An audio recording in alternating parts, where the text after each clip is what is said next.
आज की कहानी का नाम है भगवान सबकी मदद करता है। अगर आपको यह कहानी पसंद आती है तो इस वीडियो को लाइक और चैनल को सब्सक्राइब जरूर करिएगा। तो चलिए अब कहानी प्रारंभ करते हैं। एक छोटे से गांव में रिक्शा वाला रहता था। उसका नाम सुनील और उसकी पत्नी का नाम अनीता था। सुनील बहुत ही दयालु और मन का सच्चा इंसान था। उसकी भगवान में श्रद्धा भी अटूट थी। किसी भी परिस्थिति में उसका भगवान पर से भरोसा नहीं डगमगाता था। वह रोज ऑटो रिक्शा चलाकर लोगों को उनके घर पर लेकर जाता था। छोटे बच्चे से लेकर बड़ों तक सभी से उसका बर्ताव अच्छा था।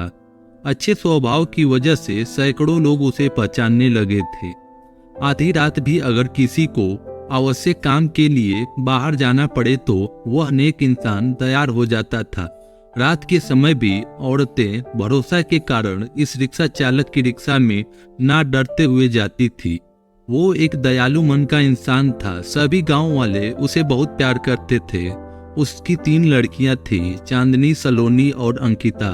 वह तीनों पढ़ाई कर रही थी। बड़ी लड़की की पढ़ाई पहले से ही पूरी हो चुकी थी। सुनील ने अपनी बड़ी बेटी चांदनी की 12वीं तक पढ़ाई करवाई थी। बाकी की 2 लड़कियां पढ़ाई कर रही थी। उम्र होते ही उसने अपनी बड़ी बेटी की शादी करने का निश्चय किया। भगवान ने दिया हुआ उसके पास जो भी था वह उसके लिए काफी था। रिक्शा चालक ने अपनी बड़ी बेटी की शादी एक अच्छे ज्वाइंट फैमिली में तय की। उसके ससुराल वालों ने शादी की तारीख निश्चय की थी। रिक्शा चालक ने अपनी बेटी की शादी के लिए पैसे जमा करने के लिए रात दिन मेहनत की थी। उसने अपनी बेटी को गहने, कपड़े और शादी का सब सामान खरीदी किया। वह अपनी बेटी की शादी को दिन देखने के लिए आतुर था। एक दिन वह भगवान की मंदिर में पूजा करने गया। मंदिर में पूजा करते हुए वह बोलने लगा, हे भगवान, मेरी बेटी की शादी जल्द होने वाली है। मेरी बेटी की शादी का सामान खरीदते समय मुझे कभी भी कोई कमी नहीं हुई। आपके दयालु मन से सब ठीक चल रहा है। सब सामान भी आ गया है, खाद्य पदार्थ भी पहुंच गए हैं। उसमें इन सभी के लिए भगवान का उपकार माना और उन्हें धन्यवाद किया। शादी को 2-3 दिन बचे थे। वह अपनी बेटी के पास गया और बोला, मेरे पास तुम्हें देने के लिए ज्यादा नहीं है, पर मैंने तुम्हारे लिए कुछ गहने लिए हैं। एक अच्छे परिवार में तुम्हारा हाथ सौंप रहा हूँ। लड़का अच्छा काम करता है, वहाँ तुम्हें किसी भी चीज की कमी नहीं होगी। लड़की यह दूसरों की संपत्ति होती है। उन्हें एक ना एक दिन ससुराल जाना ही पड़ता है। कभी निराश मत होना बेटा। आज मैं तुम्हें यह पाठ सिखा रहा हूँ। बड़े लोग की आज्ञा का पालन करना, अपने सास ससुर को अपने माता पिता समान समझना। मैंने तुम्हारी 12वीं तक पढ़ाई कराई है और सिलाई भी सिखाई है। ससुराल वालों ने तुम्हें कोई भी काम करने को कहा तो वह काम तुम जरूर करना। हमारी प्रतिष्ठा का ध्यान रखना। लड़की उनके अच्छे गुणों से ससुराल वालों को अपना बना सकती है। तुम्हारे सास ससुर तुम्हें ताना मार कर रहे हों तो समझ लेना कि तुम्हारे खुद के माता पिता तुम्हें बोल रहे हों। यह सब बातें वह रिक्शा चालक अपनी बेटी को समझा रहा था। समझाते वक्त उसकी आंखों से आंसू आ गए। घर में शादी का वातावरण था। घर में रिश्तेदारों की धूम थी। शादी को 3 दिन बाकी थे। रात में अचानक रिक्शा चालक के घर भीषण आग लग गई। रात को उसका पूरा घर आग की लपेट में आ गया। उसके घर के उसकी छोटी बेटी अंकिता पानी पीने के लिए उठी। उसने देखा कि आजू बाजू में सिर्फ धुआं है और उसने अपने माता पिता को जगाया। जागते ही सब आग लगी ऐसा चिल्लाने लगे, कोई तो हमें बचाओ। बड़ी मुश्किल से रिक्शा चालक ने पीछे की बालकनी से जाकर खंबे के सहारे से बालकनी के बाहर जाने का प्रयास किया।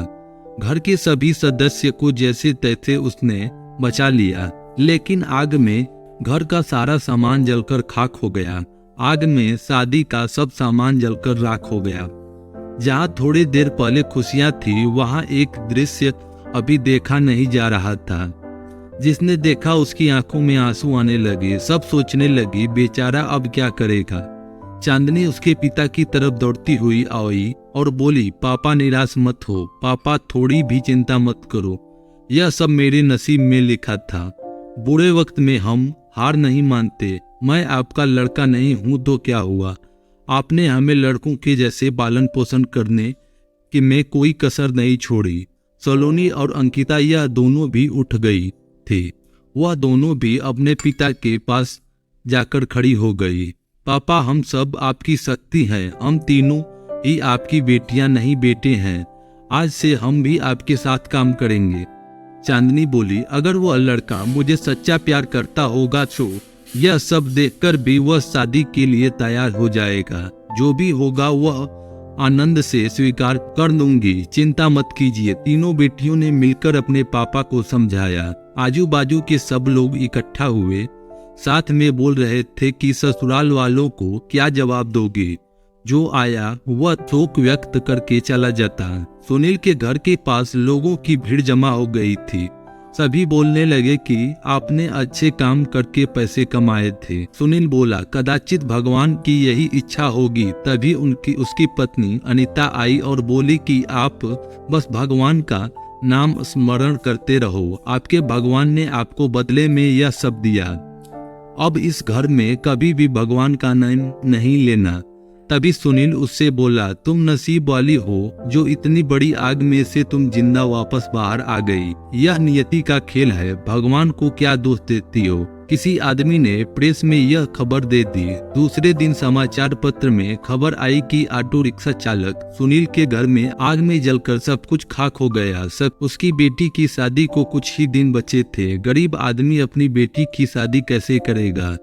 जिसने भी यह खबर सुनी उसने मदद की। उसे भले रिक्शे चालक को पहचानने वाले सब आए और पता नहीं अपने साथ क्या क्या लाए।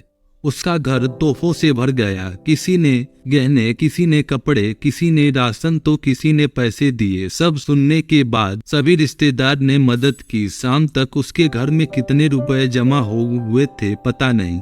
तीनों लड़कियों ने सब पैसे पापा के पास दे दिए। तब सभी को अपनी आंखों पर विश्वास नहीं हो रहा था कि यहाँ सब ध्वस्त हो गया था। वहाँ उसने तीनों लड़कियों के साथ बैठे बैठे इतने पैसे जमा कर लिए कि आसानी से शादी हो सकती थी। भगवान देता है तो छप्पर फाड़ कर देता है। उसने अपनी बेटी की शादी मंदिर में बड़े धूम धड़ाके के साथ की। लोग आपस में बोल रहे थे कि सच्चे मन के इंसान को भगवान मदद क्यों नहीं करता। आज भगवान के इस चमत्कार पर सभी को श्रद्धा थी। भगवान जो भी करते हैं वह अच्छे के लिए ही करते हैं। रिक्शा चालक की पत्नी बोली, मुझे माफ कर दो, गुस्से में भगवान को क्या कुछ नहीं बोल दिया। तीनों लड़कियां हंसते हंसते माँ की तरफ देख रही थी। देर बाद जहाँ सब रो रहे थे वहाँ सबके चेहरे पर खुशी दिखी। भगवान सच्चे मनुष्य की सबसे कठिन परीक्षा लेने में कोई भी कसर नहीं छोड़ते। सुनील और उसकी बेटियों ने संकट के समय एक दूसरे का साथ दिया, अपना विश्वास डगमगाने नहीं दिया। सच्चाई और भगवान में विश्वास के साथ अपना कर्म करते रहिए। फल की इच्छा करो या ना करो, सही समय पर सही फल जरूर मिल जाता है। जब भगवान हमारी मदद करना चाहते हैं तो ऐसे करते हैं जहां तक कि हमारी बुद्धि सोच भी नहीं सकती। आपको यह कहानी कैसी लगी कमेंट करके जरूर बताइएगा।